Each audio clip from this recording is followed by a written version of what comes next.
आता बातमी विद्यार्थ्यांसाठी। नीट परीक्षेत झालेल्या घोटाळ्याच्या आरोपांनंतर आता फेरपरीक्षा घेण्याचे आदेश सुप्रीम कोर्टाने दिलेत।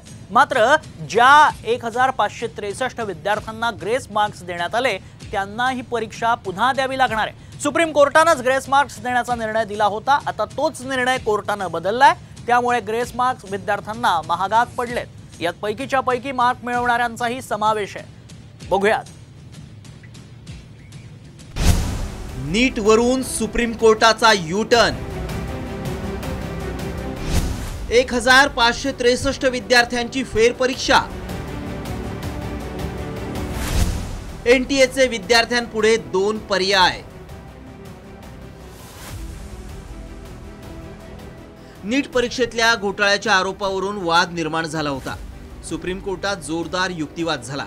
त्यानंतर सुप्रीम कोर्टाने आपल्याच आधीच्या निर्णयावरून यू टर्न घेत ग्रेस मार्क मिळालेल्या 1563 विद्यार्थ्यांची फेरपरीक्षा घेण्याला हिरवा कंदील दाखवलाय। तर ही फेरपरीक्षा 23 जून रोजी होणार असल्याचं केंद्रीय शिक्षण मंत्री धर्मेंद्र प्रधान यांनी सांगितलंय। 23 जून को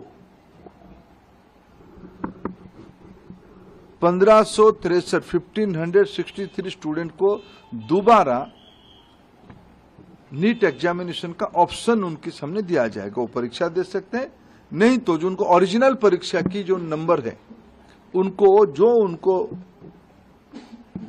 वो परीक्षा उसको भी ऑप्ट कर सकते हैं, नहीं तो अगर उनको उसमें ना देके और एक चांस लेना है तो वो 23 जून को एक बार परीक्षा भी दे सकते, जो चाहेगा।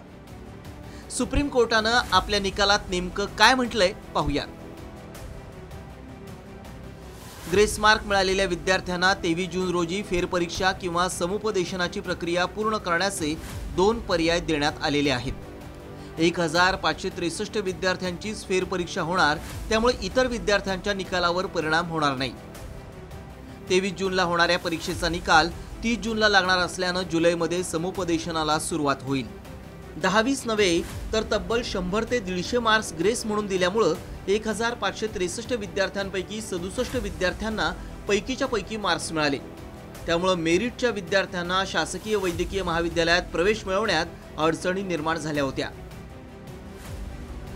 आधी जाहीर केलेला ग्रेस मार्क देण्याचा निर्णय रद्द करत सुप्रीम कोर्टाने फेरपरीक्षा जाहीर केली आहे।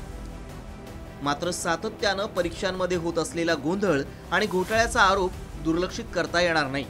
त्यामुळे 23 जूनला जाहीर झालेली नीटची फेरपरीक्षा तरी नीट होणार का हे पाहणं महत्त्वाचं ठरणार आहे। ब्युरो रिपोर्ट, साम टीव्ही न्यूज, मुंबई।